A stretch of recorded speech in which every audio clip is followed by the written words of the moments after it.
Bienvenue dans le podcast En Transition qui donne la parole aux experts et aux acteurs inspirants de la transition socio-écologique. Allô, moi c'est Marion. Je suis épidémiologiste en santé environnementale et j'agis à l'interface entre sciences et action publique. Allô, moi c'est Margot. J'aide les organisations publiques et les entreprises dans leurs projets innovants pour faire face au changement climatique. Nous débutons une nouvelle série d'épisodes dédiés à l'agriculture durable au Québec qui cherche à comprendre comment produire autrement pour protéger les écosystèmes et offrir une alimentation plus saine. Pour cela, nous sommes allés rencontrer des agriculteurs qui innovent au quotidien pour éviter les intrants chimiques, souvent appelés pesticides. Nous avons tout d'abord rencontré l'inspirante coopérative Tournesol par le témoignage de Red, dont nous vous partageons l'échange en 2 parties aujourd'hui. Bonne écoute. Bonjour Red. Bonjour. Merci beaucoup de nous recevoir chez toi. Il neige énormément dehors, donc on est bien au chaud avec nos tisanes. On est ravis de t'accueillir sur le podcast En Transition. Et on a hâte d'en savoir un peu plus sur toi et la coopérative Tournesol. Est-ce que tu peux nous dire quelques mots sur qui es-tu et quelle est l'histoire de cette coopérative? Oui, bonjour, bienvenue chez nous. On était en fait 5 membres fondateurs qui ont démarré cette ferme il y a maintenant 20 ans. Donc en 2005, on finissait nos études, on avait déjà travaillé ensemble, habité ensemble en coloc et on cherchait la prochaine étape pour poursuivre nos ambitions, nos intérêts agricoles et lancer une entreprise à notre propre compte. Et l'occasion de louer ce terrain qu'on exploite toujours nous est arrivée grâce à une famille bien établie en agriculture biologique de la région. Et ça nous a permis de prendre le saut. Puis on a décidé de le faire ensemble en raison de l'ampleur du défi. C'était des ch'timis, non? Oui, en fait, c'est une famille issue de la nord de la France. En fait, 2 familles françaises qui se sont ramassées ici. Et les fils d'une famille et les filles de l'autre ont fondé plusieurs familles ici au Cèdre.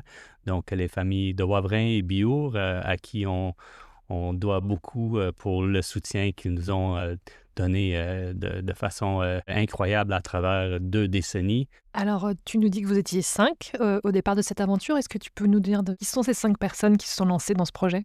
Oui, donc 5 jeunes passionnés finissants universitaires qui étudiaient en agriculture et sujets liés et qui étaient vraiment passionnés de la production et des expériences agricoles et surtout d'une approche écologique.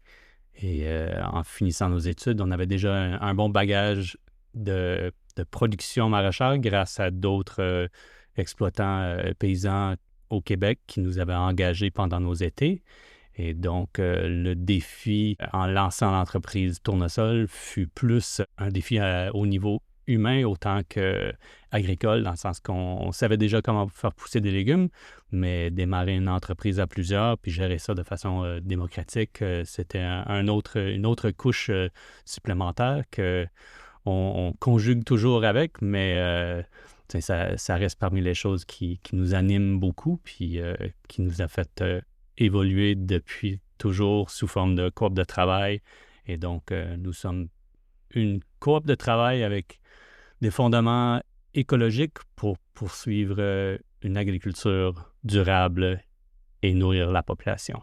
Peut-être une autre petite question sur la coopérative Tournesol. Est-ce que tu pourrais nous dire en quelques chiffres un peu ce que ça représente aujourd'hui, en termes de taille, en termes de marché également?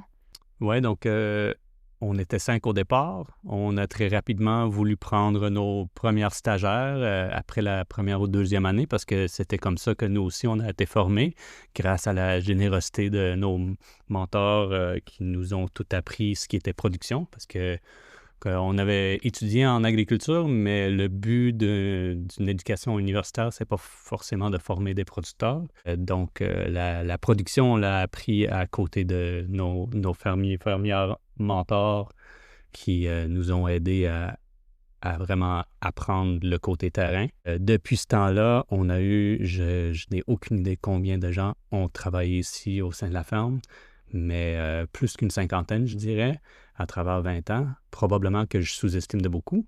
Mais on a réussi tranquillement, après à peu près 15 ans ou 10-12 ans, à prendre un virage plus vers une permanence et au lieu de chercher des nouveaux candidats à chaque année et de former le plus de futurs fermiers possible, on a plutôt orienté nos efforts vers amélioration des conditions de travail et tenter de créer un environnement dans lequel les gens pourraient rester plus en permanence et donc de retravailler tout ce qui était bénéfices et qualité de vie et aussi salaire dans la mesure du possible. Et ça nous a permis de grossir le noyau de gestion, les membres de la coop. Parce qu'en tant que membre de coop de travail, les membres, c'est les gens qui y travaillent en permanence et qui décident d'adhérer, de devenir membre. C'est un choix, mais c'est un choix qu'on ouvre à tout le monde à suite un minimum de 12 ou 18 mois. Et donc, on est aujourd'hui 11 membres en permanence et la balance de l'équipe, c'est à peu près entre 5 et 9 personnes supplémentaires, certains à temps plein, certains à temps partiel, un peu de saisonniers. On est rarement 20 personnes en même temps sur le même site, mais on est souvent 9 ou 12. Donc, c'est à peu près ça. Puis, l'exploitation principale en production ici sur le site de la ferme, on parle des champs et bâtiments sur environ 7 hectares. Et de cela, il y a environ la moitié qui est en légumes et semences. Et ça vient à alimenter environ 700 familles de la région. La mise en marché, c'est entièrement par l'entremise de paniers hebdomadaires, donc ici des paniers en ASC, des AMAP pour les auditrices en France. Et ça a toujours été notre mise en marché principale pour les légumes. Le volet semences, c'est une commercialisation plus par vente Internet et aussi des sachets vendus en présentoir dans des détaillants à travers le Québec. Est-ce que tu peux nous rappeler les valeurs et un peu les principes de la coopérative? Donc, ça se résume bien en disant qu'on est une coop de travail avec une mission communautaire et écologique. Donc, au niveau coop, comme j'ai déjà dit, c'est surtout des valeurs d'égalité, de démocratie dans la gestion et dans la structure d'entreprise. Puis pour la mission communautaire, c'est qu'on cherche à nourrir la communauté. Ça peut être la communauté très locale pour l'alimentation en légumes, mais peut-être plus étendue pour nos clients en semences. Et également, ça peut être aussi bien faire pousser des fleurs dans une ferme en terre neuve, ben ça nourrit l'esprit à quelqu'un. C'est autant comme nourrir avec des courges ici à proximité. Là, avec la mission communautaire, on se donne aussi le but de tisser des liens entre les agriculteurs et agricultrices et la population plus étendue, qui a moins de liens avec la production agricole que dans les générations précédentes. Et pour ce qui est de notre mission écologique, c'est d'être sage dans nos choix de production, dans tous les défis qu'on se fait poser en production pour ne pas empirer la situation, de prendre soin des agroécosystèmes qui sont à nos soins. Je dirais pas que la ferme nous appartient, mais que nous, on est temporairement ici pour s'occuper d'elle ou de ce terrain, puis qu'on a une obligation de prendre cette responsabilité assez sérieusement, puis d'améliorer ou au moins de ne pas empirer les écosystèmes qui nous entourent. Alors, tu viens de nous dire qu'effectivement, la partie écologique faisait partie des valeurs que vous défendez au sein de la coopérative, que ça pouvait avoir des impacts sur vos choix, notamment vos choix de production. Est-ce que tu peux nous donner des exemples concrets de choix que vous avez faits, que ce soit en termes de type de culture ou en termes de type de façon de produire qui se reposait sur cet enjeu écologique? Oui, c'est quelque chose qui revient à tout bout de champ, comme on dirait en québécois, qu'on doit toujours se poser la question, comment peut-on faire le mieux pour cette mission-là? Et ça pourrait être comment produire en quantité suffisante pour notre clientèle, où et comment prendre l'eau pour nos besoins, comment remplacer la valeur fertilisante que représentent les prélèvements de récolte et donc comment recycler les éléments nutritifs du système, quelles sources d'énergie on devrait utiliser pour quels besoins et en quelle quantité, comment peut-on incorporer, imiter les cycles naturels pour que ça puisse aider à nous rétablir et maintenir des équilibres par rapport au flux d'énergie qui nous entoure. Comment la ferme peut-elle répondre à sa mission de nourrir sans nuire à l'ensemble des systèmes qui l'entourent? Et tu nous disais que ça se reflétait aussi dans les paniers que vous proposiez aux consommateurs, où il n'y a pas des tomates en hiver, par exemple. Est-ce que tu peux nous dire un peu plus comment vous constituez ces paniers et en effet, comment vous avez essayé de trouver le juste milieu entre production et consommation? Tug of war, deux personnes qui tirent après la même corde. Parfois, on a l'impression que la mission de nourrir et de répondre aux désirs de nos consommateurs, ça tire d'un bord. Le désir de respecter notre mission ou nos valeurs écologiques, ça tire de l'autre. Les gens aimeraient vraiment avoir des tomates le plus tôt possible, mais de chauffer une serre avec des produits pétroliers, ça ne nous parle pas. On trouve des équilibres en ciblant à mi-chemin la date faisable avec un minimum de compromis sur le côté écologique. Et donc, parfois, on se permet d'utiliser des produits comme des pellicules de plastique, à la fois pour recouvrir des serres ou pour bâcher une zone pour empêcher la croissance de mauvaises herbes.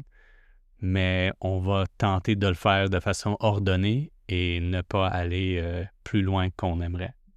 Donc en effet, il peut y avoir des compromis trouvés, comme en effet le bâchage, par exemple, avec un peu de plastique, mais sans lésiner sur, par exemple, les intrants chimiques. Ce qui fait aussi qu'on vous a sélectionné pour le balado dans la série Agriculture durable, parce qu'on a vu que vous faisiez quand même un travail assez notable sur justement le fait de prendre soin de la terre et pas injecter de la pétrochimie partout. Oui, c'est clair que les choix en termes de fertilisation que j'ai mentionné tout à l'heure, c'est l'un des éléments où ce que l'agriculture bio et écologique se distingue beaucoup d'un modèle plus conventionnel où ce que la dépendance sur une énergie fossile pour l'alimentation des cultures y est vraiment démesurée, selon nous, et peu durable dans le sens que le modèle conventionnel, il est dans un équilibre assez précaire en raison de sa dépendance,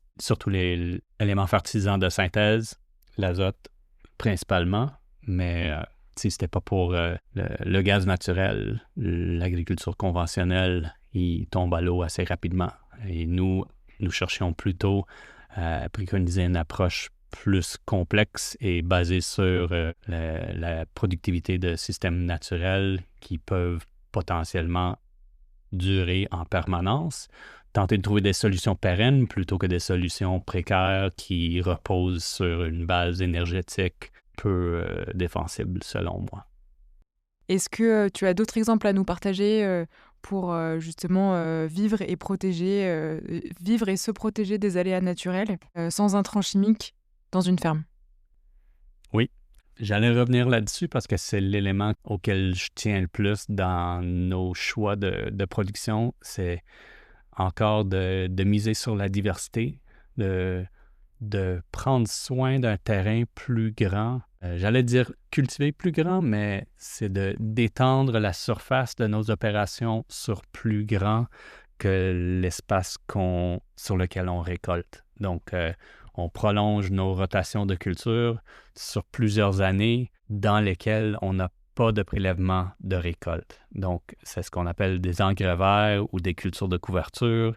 Et c'est pas uniquement en marge plantée avant une culture tardive ou après une culture hâtive, mais que la rotation de culture pour une parcelle exemple sera étirée sur 7 ou 8 ans. Puis pendant cette longue durée, avant que les tomates reviennent à cet endroit-là, non seulement toutes les maladies de tomates auront disparu, et il y aura eu 4 ou 5 autres familles de plantes qui ont passé par là, mais cette même parcelle qui aura été épuisé légèrement l'année de tomates, où il y a beaucoup de prélèvements, il y a beaucoup de récoltes, il y a beaucoup de rendements, mais il y a droit à 3 années sur 7 de repos entier.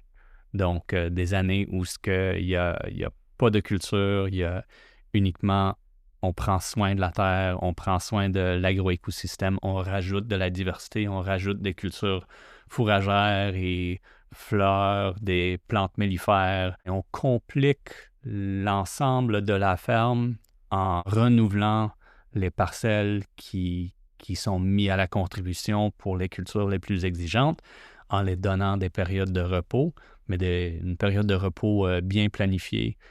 Et on se soucie beaucoup de faire le plus qu'on peut avec ces créneaux-là afin que la qualité, la fertilité, la viabilité, la résilience de l'ensemble de la ferme repose vraiment là-dessus, sur ces longues rotations de plusieurs années avec des périodes. Parfois, on dit jachère, mais jachère, souvent, ça veut dire laisser à l'abandon ou même jachère à sol nu, travailler pour épuiser une banque de semences de mauvaises herbes, mais nous, une jachère, une année off ou une année d'engrais vert, c'est très vert, puis on le gère avec beaucoup de soucis pour atteindre le potentiel maximal, mais aussi pour que le décor de la ferme soit le plus compliqué possible au niveau écologique, parce que c'est ça qui nous amène la résilience, c'est ça qui empêche d'avoir une éclosion débile de maladies ou d'insectes, c'est que la ferme est excessivement complexe et donc il y a des populations, il y a des refuges pour toutes les espèces nécessaires que le système reste en équilibre. Et face aux aléas climatiques, il n'y a rien de mieux qu'une plus grande diversité, des sols en meilleure santé, avec une teneur en matière organique plus élevée et donc plus de capacité à conserver l'eau pendant la sécheresse, plus de capacité à absorber et ensuite relâcher des éléments nutritifs pour les cultures qui suivront.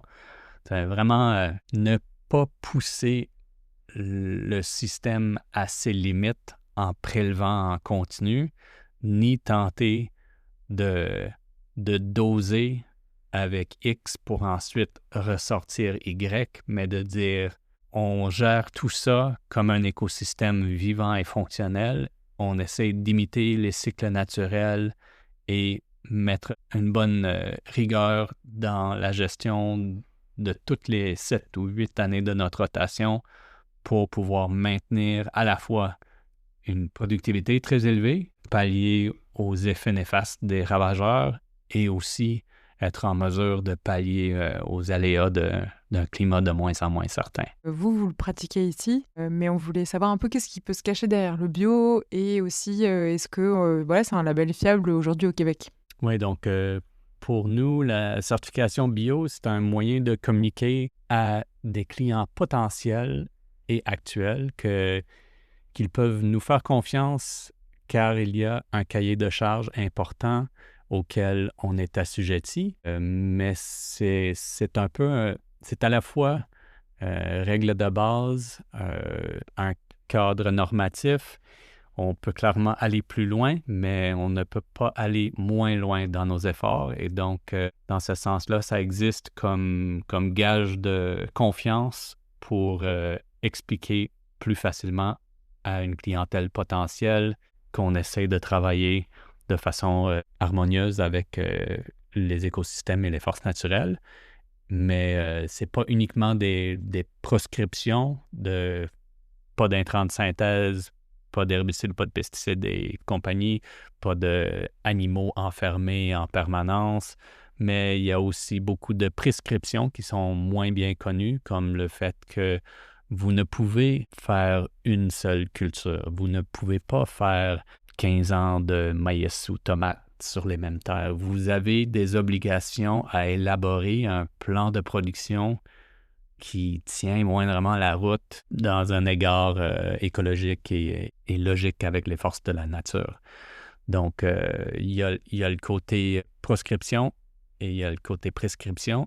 Et il y a moyen, si on se penche vraiment là-dessus, de travailler, d'aller croche là-dedans, puis de faire de quoi de bio qui fera sourciller n'importe qui croit à le désir de bien faire.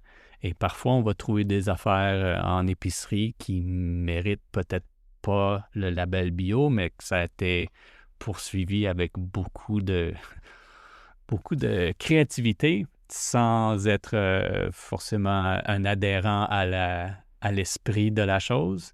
Mais pour nous qui sont des gens vraiment dans une mode écologique, l'idée de se certifier bio, c'est plus une question de paperasse que ça l'est des règles difficiles.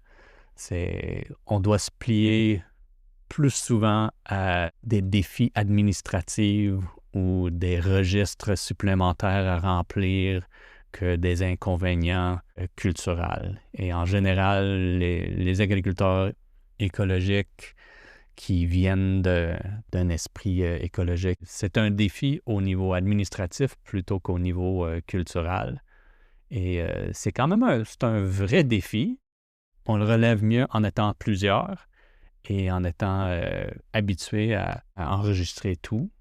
Je pense que même être une coop de travail, ça nous facilite la vie dans le sens que être une entreprise gérée à plusieurs, ça nous oblige d'avoir des moyens de communication plus clairs, des outils, des pratiques et des protocoles pour beaucoup de nos opérations. Et donc, ça facilite un peu de répondre à toutes les exigences qui nous sont proposées par le norme bio.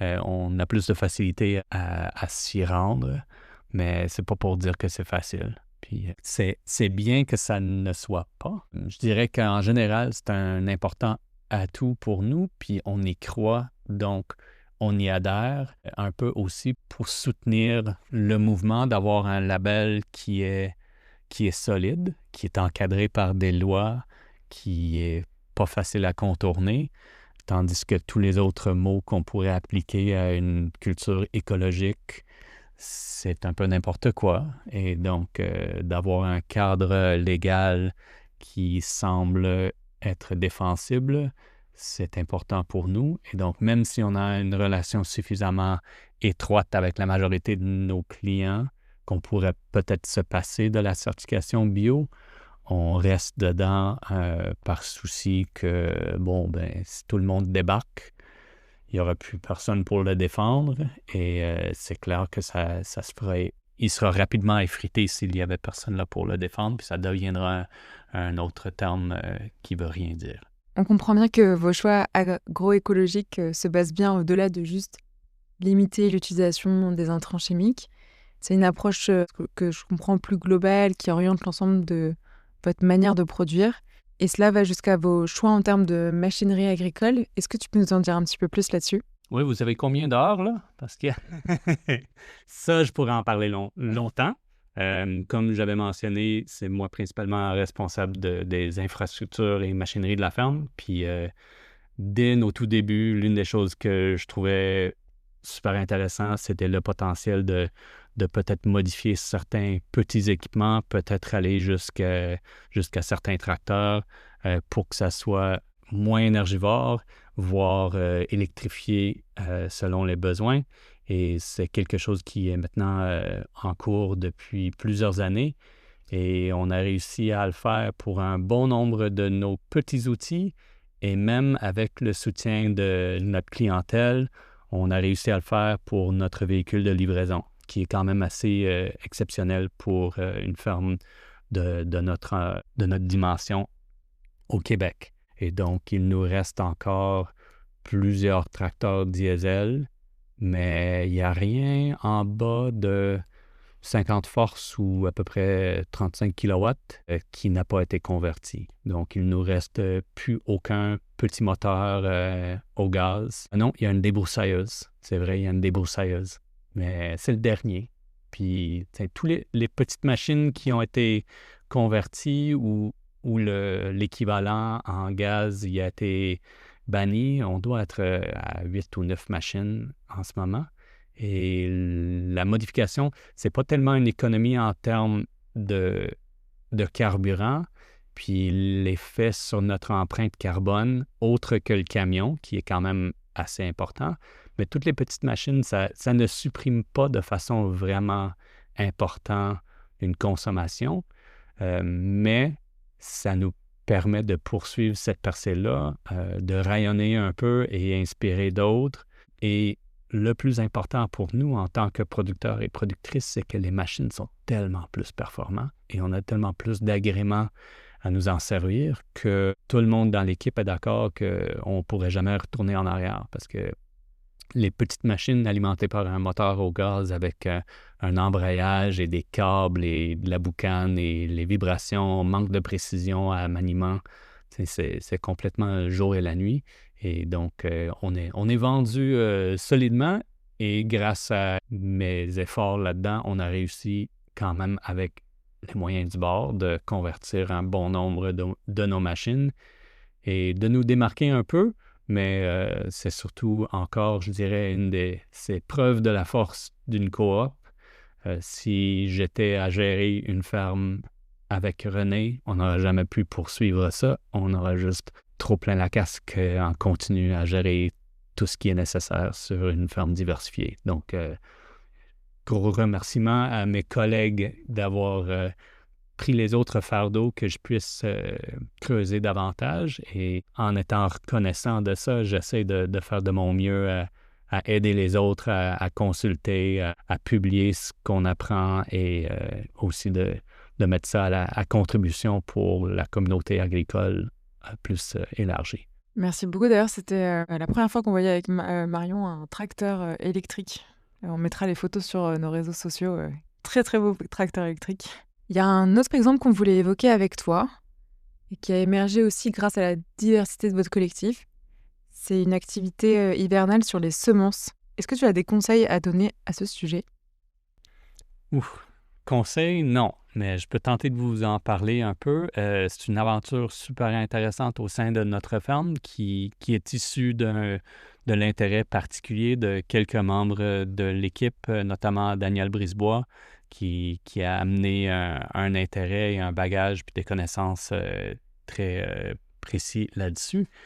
Et en étant nombreux à gérer la ferme ensemble, ça a permis à chacun de peut-être mettre de l'avant des projets, des idées particulières qu'on n'aurait pas pu faire si on était chacun travailler à gérer une ferme en couple. C'est immense comme tâche de gestion, mais en étant 5 et ensuite 7 et ensuite 9 et ensuite 10, 12 en permanence à gérer la ferme, ça nous a permis à un peu mieux exprimer nos intérêts et de plus creuser ces intérêts-là et les développer. Donc, l'entreprise ou la production et vente semencière ici à la ferme Tournesol, il a pris de l'ampleur très tranquillement, mais il y a eu quelques moments où la croissance a été plus prononcée. Et là, aujourd'hui, il représente pas tout à fait la moitié de notre chiffre d'affaires, mais c'est quand même une bonne partie de l'entreprise globale, dans laquelle moi, je suis moins impliqué personnellement, étant donné que mes responsabilités sont plus en lien avec les opérations, infrastructures et équipements, mais c'est une chose qui nous démarque, qui est possible grâce au fait qu'on ait une grande équipe et qu'il y avait une expertise et un intérêt là-dedans. Et donc, pendant l'été, il y a une production répartie un peu aux quatre coins de la ferme afin de respecter des distances d'isolation. Dans une des serres aussi, production de culture qu'on mène à terme pour ensuite récolter la semence. Ces semences, ainsi que d'autres semences qui sont produites par des collègues, des amis, d'autres producteurs partout au Québec sous contrat pour nous, tout ça est ramassé et rapatrié à l'entrepôt de semences ici à l'automne pour commencer, et pendant l'été aussi.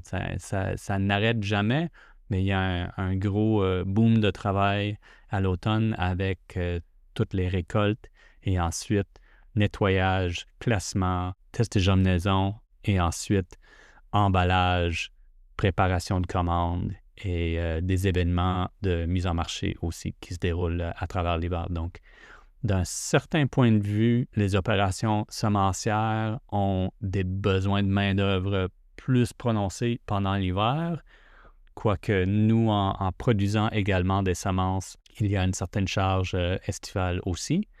Mais ayant les deux productions en parallèle, on est capable d'avoir un mouvement de main-d'œuvre saisonnière où certains membres de l'équipe légumes vont ensuite aller travailler à l'entrepôt de semences pendant l'hiver pour ensuite revenir au printemps et donc boucler leur année à temps plein comme ça.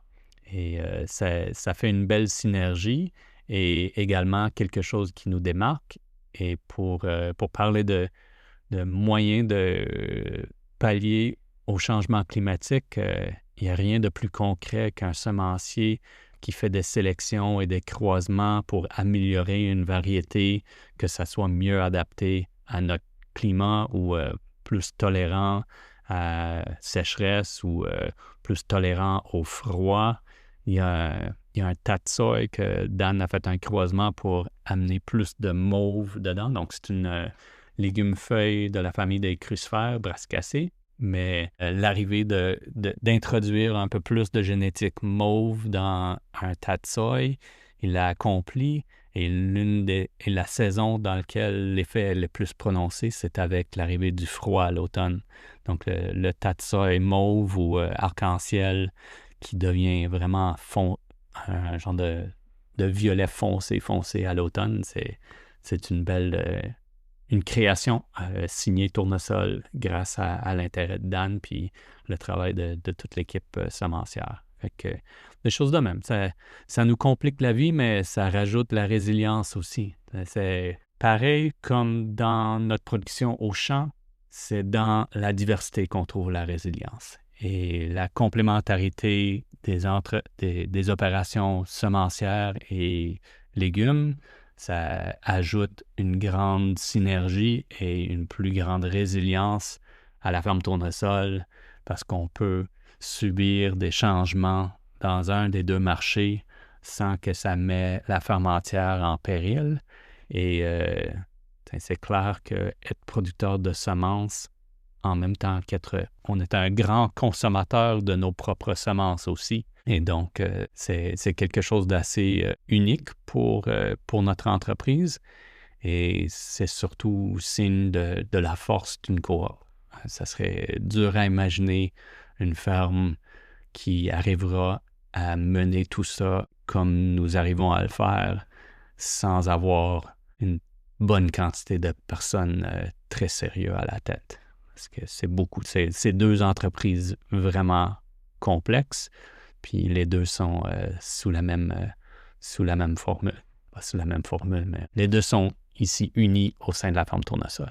Je me demandais dans les exemples aussi si tu avais un exemple de comment vous avez pu faire face à une maladie dans les champs et comment vous avez réussi sans faire appel à des vermifuges ou à des choses qui ne soient pas bons pour l'environnement et justement tout ce système de résilience que vous bâtissez. On a quand même beaucoup d'outils à notre disposition pour la gestion des maladies ravageurs, y compris l'exclusion mécanique, donc étendre des filets par-dessus des cultures sur lesquelles c'est garanti qu'il y aura de l'altise sur tout ce qui est crucifère. Donc, exclusion, utilisation de cultures pièges pour les attirer ailleurs, pour les maladies bactériennes et fongiques, gestion de l'aération. Si on parlait, mettons, de tomates et feuillage pour qu'il y ait une meilleure aération, nos tomates au champ, on a carrément abandonné d'avoir des tomates à l'extérieur parce que les risques d'avoir des pertes totales une année trop humide sont trop élevés.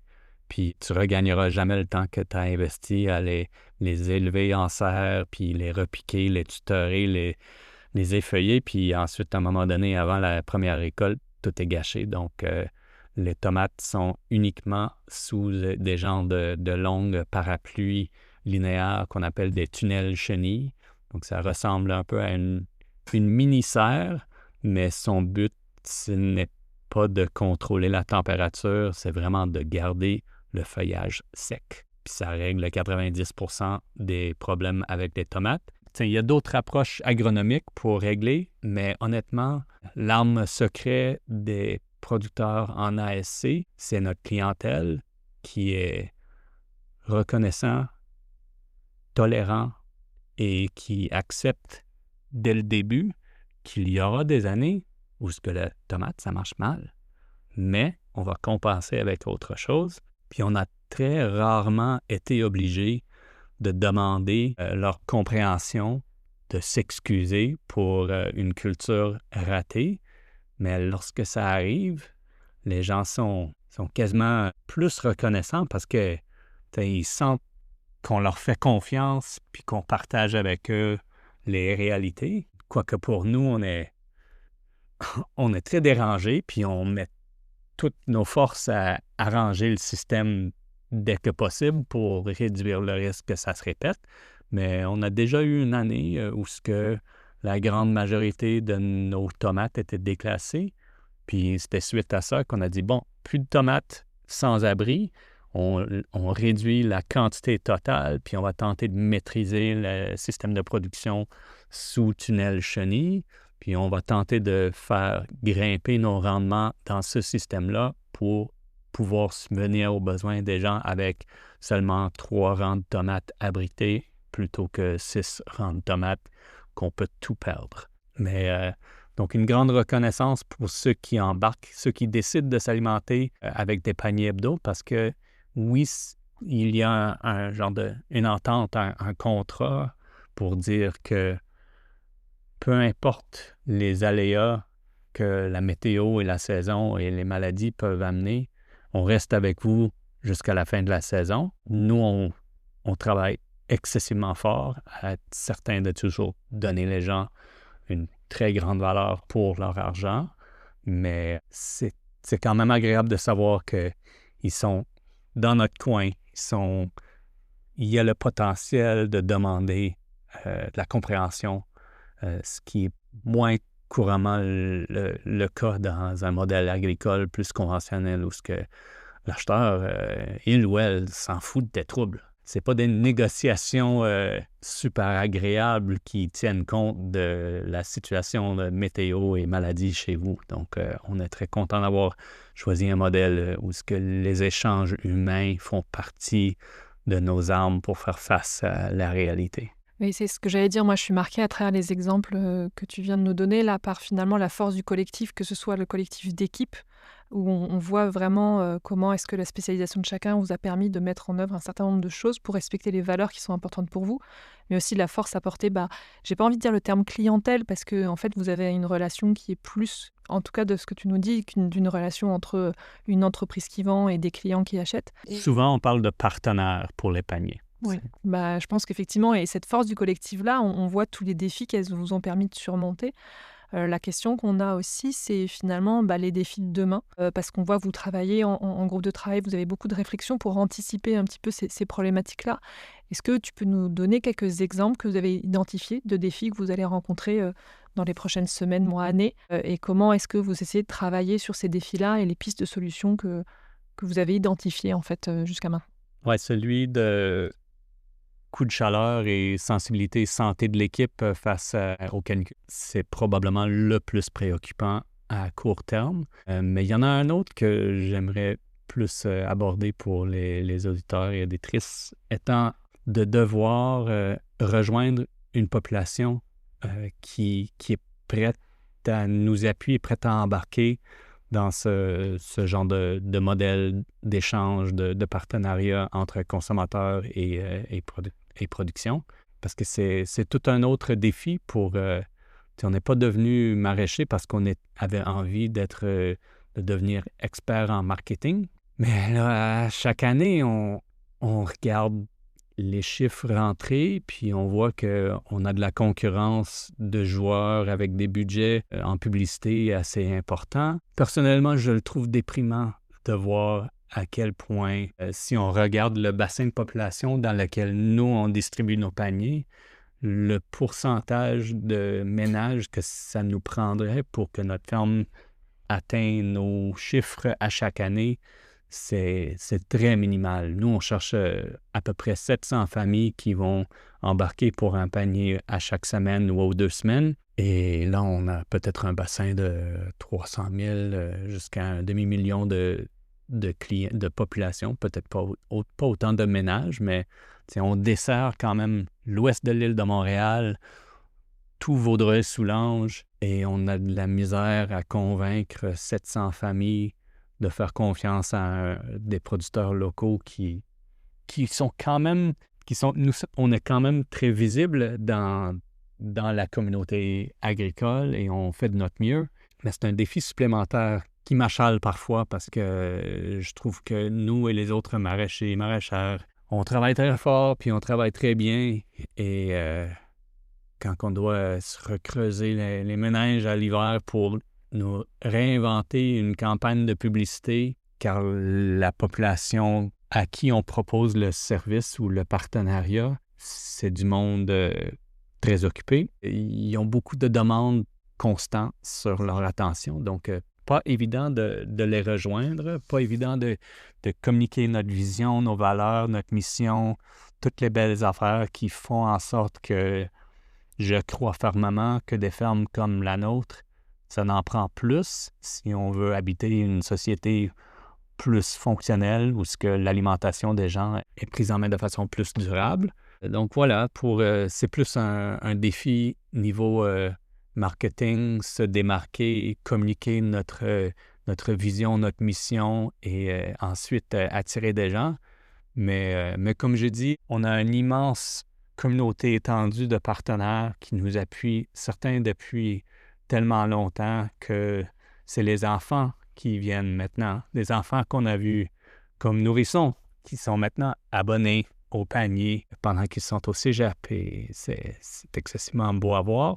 Donc, je ne veux pas dénigrer la contribution que la population locale a faite, mais plus au niveau sociétal, si une ferme comme la nôtre, avec presque 20 personnes œuvrant à tout faire pour que ça avance, si on est encore assez fragile en termes d'entreprise après 20 ans, ça n'augure pas très bien pour un système alimentaire plus durable.